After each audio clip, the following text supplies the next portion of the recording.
আজকে দেওয়ানদিঘি থানার উদ্যোগে একটা প্রোগ্রাম করা হয়েছে, যেখানে 21 তারিখে ঘটা একটা দুর্ঘটনা, যেখানে দুটো বাসের মুখোমুখি সংঘর্ষ হয়। সেখানে 50 জনের উপর লোকের আহত হয়, কিন্তু তাদের মধ্যে কারোরই এই আঘাত গুরুতর হওয়ার আগেই তাদেরকে আমরা বর্ধমান মেডিকেল কলেজ ও অন্যান্য চিকিৎসা কেন্দ্রে স্থানান্তরিত করতে পেরেছিলাম। এবং সেই ক্ষেত্রে থানার সাথে ওখানকার যারা লোকাল যারা আছেন, নাগরিক যারা আছেন, তারাও এগিয়ে এসেছিলেন এবং তারাও সমানভাবে আমাদের সাহায্য করেছিলেন, যাতে তাড়াতাড়ি আমরা দুর্ঘটনায় যারা আহত তাদেরকে নিয়ে যেতে পারি।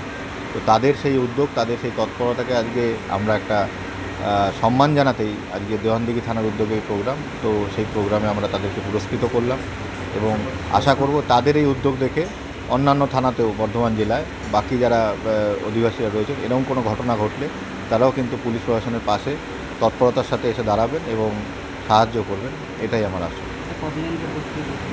আজকে এখানে ছিলেন 25 জন, আমাদের কাছে লিস্ট 40 জনের ওপরে আছে, বাকিরা বিভিন্ন কারণে আসতে পারেনি, তাদেরকে তাদের বাড়িতে পৌঁছে দেওয়া হয়।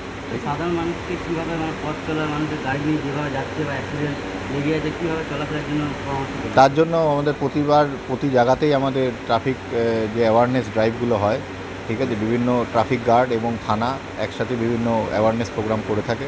তাছাড়া আমাদের যে আইনি যে পদক্ষেপগুলো আছে, বিনা হেলমেটে চালালো বা ড্রাঙ্কেন ড্রাইভিং, তার জন্য বিভিন্ন ড্রাইভ নেওয়া হয়, তাদেরকেও লোকে ফাইন করা হয়।